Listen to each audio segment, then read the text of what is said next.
Question number 21. Derive an expression for capacitance of a parallel plate capacitor if a compound dielectric medium is introduced between the plates of a capacitor. How will the capacitance of capacitor change? कह रहा है कि पहले आप एक parallel plate capacitor यानी समानांतर पट्टी संधारित्र के धारिता के लिए एक व्यंजक प्राप्त करें और उनके प्लेट के बीच में अगर एक डाइलेक्ट्रिक डाल दिया जाए तो फिर उनके कैपेसिटी पे क्या प्रभाव पड़ेगा उसका वर्णन करें। बहुत ही सिंपल सा चीज़ है। इस डेरिवेशन में आपको क्या करना है कि एक समानांतर प्लेट संधारित्र है तो उसका एक डायग्राम बना देना है। डायग्राम बना के आप दोनों के ऊपर चार्ज दिखा दीजिए कि इस पे प्लस क्यू चार्ज है और इसके ऊपर माइनस क्यू चार्ज है। दोनों प्लेट का एरिया जो है वो ए के बराबर है और इसके बीच हमारा इलेक्ट्रिक फील्ड ई है और दोनों के बीच की जो दूरी है वो डी के बराबर है। तो आपको करना क्या है कि यहाँ सबसे पहले निकालना है सरफेस चार्ज डेंसिटी। वो आप लिख दोगे कि Q बटा A के बराबर है। सरफेस चार्ज डेंसिटी निकल जाएगा तो आप इलेक्ट्रिक फील्ड इंटेंसिटी निकालोगे तो ये सिग्मा बटा एप्सिलॉन नॉट हो जाएगा। तो ये हो जाएगा Q बटा A एप्सिलॉन नॉट। जब आपकी इलेक्ट्रिक फील्ड इंटेंसिटी निकल जाए तो फिर आप वोल्टेज निकालोगे। Voltage is equal to E into D, that is ये हो जाएगा QD बटा A एप्सिलॉन नॉट। जब ये तीन स्टेप आप कर लोगे तो फिर कैपेसिटेंस निकाल लोगे। Capacitance is equal to Q बटा V और इन दोनों के मान बैठा दोगे Q डिवाइडेड बाई QD बटा A एप्सिलॉन नॉट। तो Q और Q आपके कैंसिल हो जाएंगे और ये सिंप्लीफाई होके हो जाएगा एप्सिलॉन नॉट A बटा D।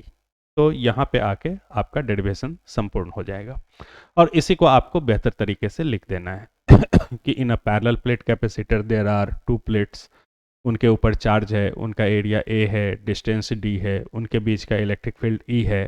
तो इस तरीके से हम लोग उसका कैपेसिटेंस निकालेंगे। और सेकेंड पॉइंट में आपको लिखना है कि अगर एक डाइलेक्ट्रिक इनके बीच में डालें तो इसका कैपेसिटेंस जो है वो इंक्रीज कर जाएगा। कैपेसिटर के प्लेट के बीच में डाइलेक्ट्रिक को डालने से उसका कैपेसिटेंस इंक्रीज कर जाएगा।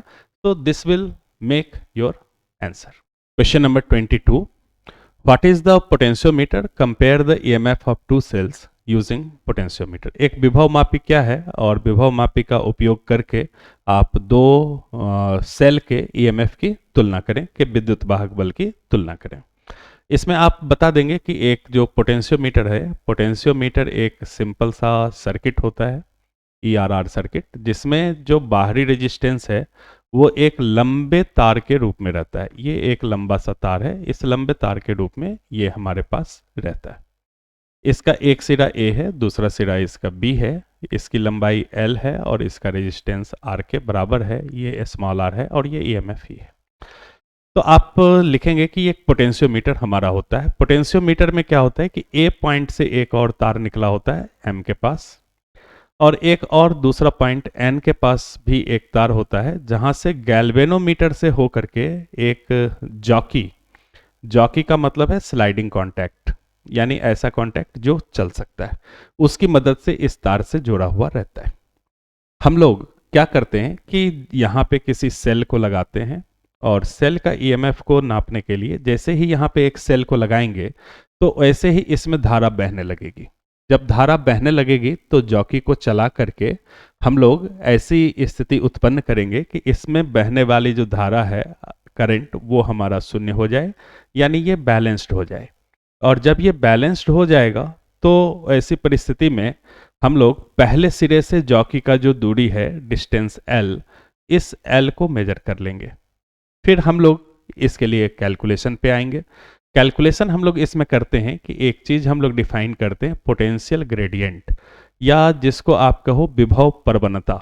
हम लोग नाम देते हैं इसका पोटेंशियल ग्रेडियंट और हिंदी मीडियम में अगर हम लोग बात करें तो इसको हम लोग कहते हैं कि ये क्या है, तो ये हमारी विभव प्रवणता है। विभव प्रवणता ये किसके बराबर होता है, तो ये बराबर होता है हमारा VAB बटा L के बराबर, यानी A और B के बीच का वोल्टेज और बटा उसकी लंबाई।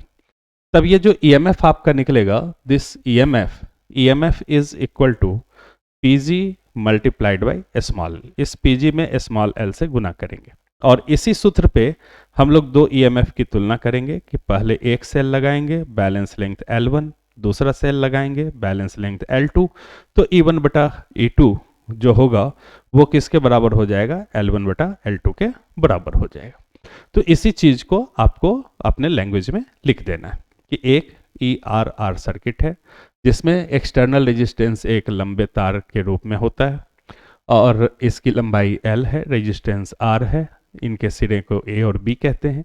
A सिरे से एक और तार निकला रहता है जो M पॉइंट पे आता है और एक N पॉइंट से गैल्वेनोमीटर को धारण करने वाला एक तार जो जॉकी के माध्यम से ऊपर वाले तार से जुड़ा रहता है, ये जॉकी हमारा स्लाइडिंग कॉन्टैक्ट होता है। M और N के बीच में हम लोग उस सेल को लगाते हैं जिसका पोटेंशियल हमको मेजर करना है, जिसका EMF हमको मेजर करना है। जैसे ही सेल को लगाएंगे तो इसमें करंट बहने लगेगा, तब हम लोग जॉकी को चलाते हैं और इस प्रकार से चलाते हैं, इस तरीके से चलाते हैं तब तक जब तक कि उस पे करंट जीरो ना हो जाए। जब करंट जीरो हो जाए तो A पॉइंट और जॉकी के बीच की दूरी L, बैलेंस लेंथ को हम लोग मेजर कर लेते हैं। फिर हम लोग कैलकुलेशन पे आते हैं।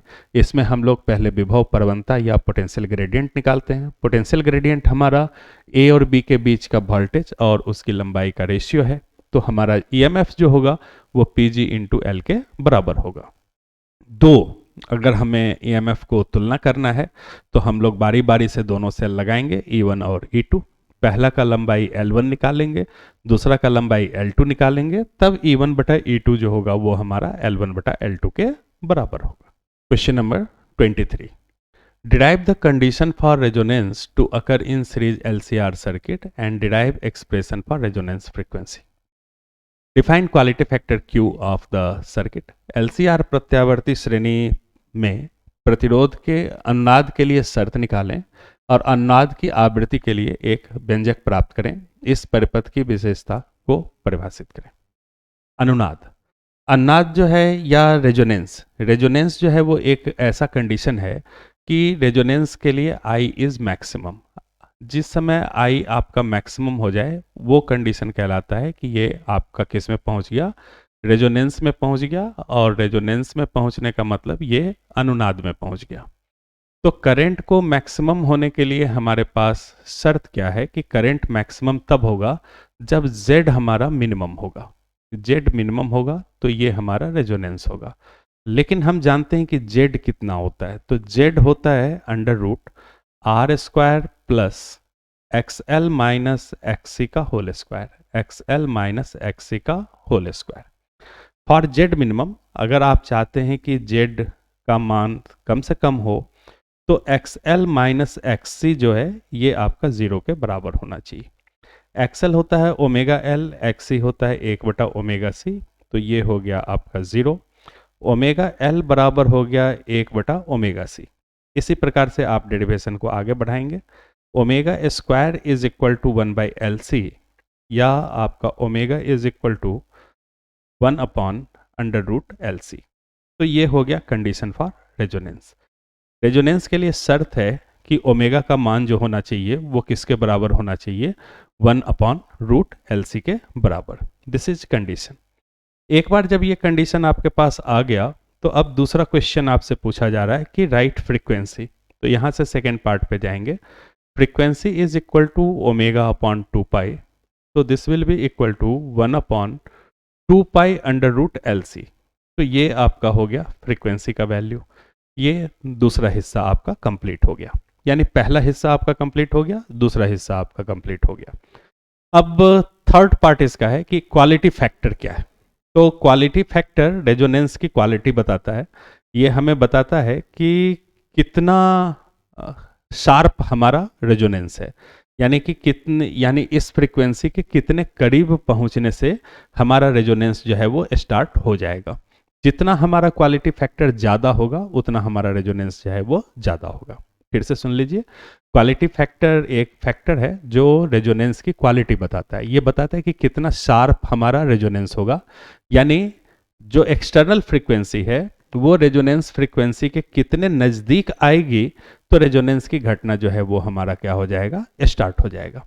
और इस क्वालिटी फैक्टर को हम लोग डिफाइन करते हैं।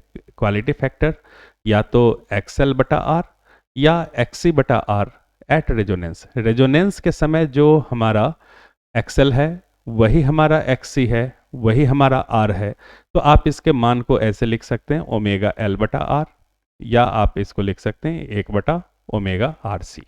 दोनों में से कोई भी चीज़ आप लिख सकते हैं। Q is equal to this. तो ये हो गई आपकी रेजोनेंस। तो इन सारी चीज़ों को आप लिख देंगे तो आपका ये प्रॉब्लम जो है वो सॉल्व हो जाएगा।